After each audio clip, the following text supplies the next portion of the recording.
Hi friends, welcome to Muthuragu Tamil சமையல். இன்றைக்கி நம்ம வீடியோவில் என்ன பார்க்க போகிறோம்னா ராகி புட்டு தான் செய்யறோம். வாங்க எப்படி செய்யலாம்னு பார்க்கலாம். ஒரு கடாய் சூடு பண்ணியிருக்கோம். இப்போ மாவை வந்து லைட்டாக வறுத்துக்கலாம்.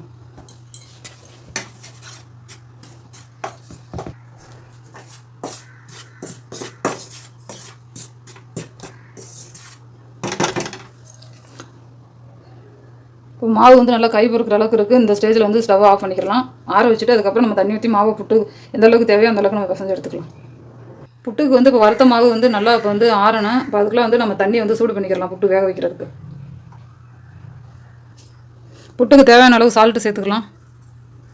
நான் இனிப்பு புட்டு தான் செய்ய போகிறோம், அதனால் வந்து உப்பு கொஞ்சம் கம்மியாக சேர்த்தாவே போதும்.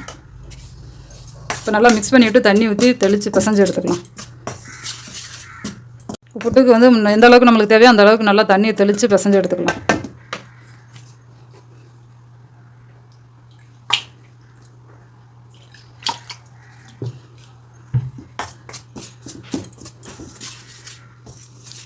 கொஞ்சம் சூடாக இருக்கும், அதனால் நம்ம வறுத்ததுனால கொஞ்சம் தண்ணி தெளித்து பிசைஞ்சிட்டு கரண்டிட்டு நல்லா மிக்ஸ் பண்ணிவிட்டு அதுக்கப்புறம் நம்ம கை வச்சு பிசைஞ்சு எடுத்துக்கலாம்.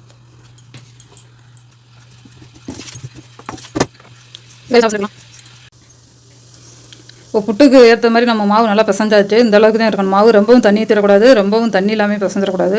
இப்படி நம்ம இப்படி பிடிச்சி பார்த்தோம்னா மாவு நல்லா நம்மளுக்கு பிடிப்படணும். இதுதான் சரியான பதம். இப்போ நம்ம ஆவியில் வேக வச்சு எடுத்துடலாம். இப்போ நல்லா நெய் தடவிக்கலாம்.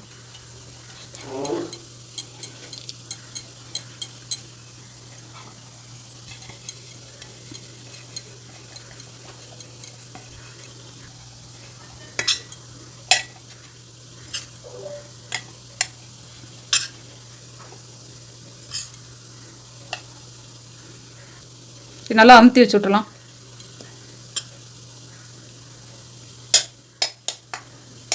வைக்கையில் அந்த ஹோல்ஸில் இல்லாமல் பார்த்துக்கிறோங்க, இல்லைன்னா உள்ளே விழுந்துடும்.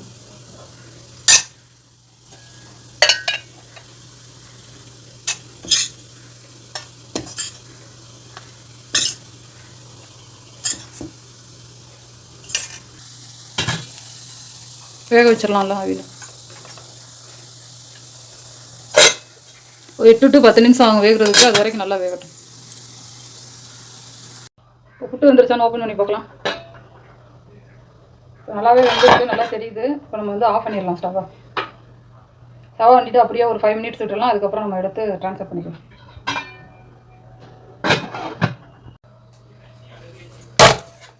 புட்டை வந்துட்டு அது ட்ரான்ஸ்ஃபர் பண்ணிக்கலாம் வேறு எதுவும்.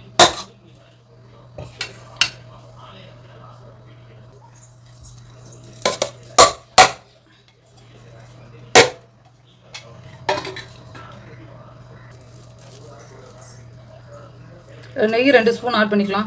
சேர்த்துக்கிறோங்க, இல்லைன்னா ஸ்கிப் பண்ணிடுங்க. இப்போ இதில் வந்து தேங்காய் துருவல் சேர்த்துக்கலாம். தேங்காய் கொஞ்சம் நிறையாவே சேர்த்துக்கலாம்.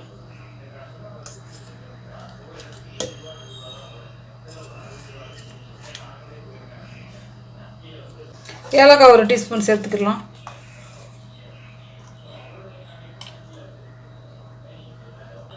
நாட்டு சர்க்கரை சேர்த்துக்கலாம். இனிப்பு எந்த அளவுக்கு தேவையோ அந்த அளவுக்கு சேர்த்துக்கலாம். ஒரு ஜீனி நான் கூட சேர்த்துக்கிறேன். எல்லாத்தையும் நல்லா மிக்ஸ் பண்ணி விட்டுலாம்.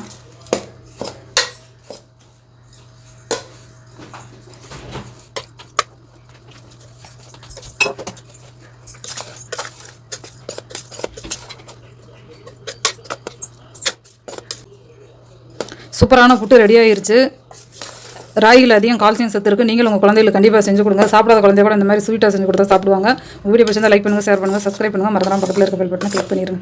தேங்க்ஸ் ஃபார் வாட்சிங்.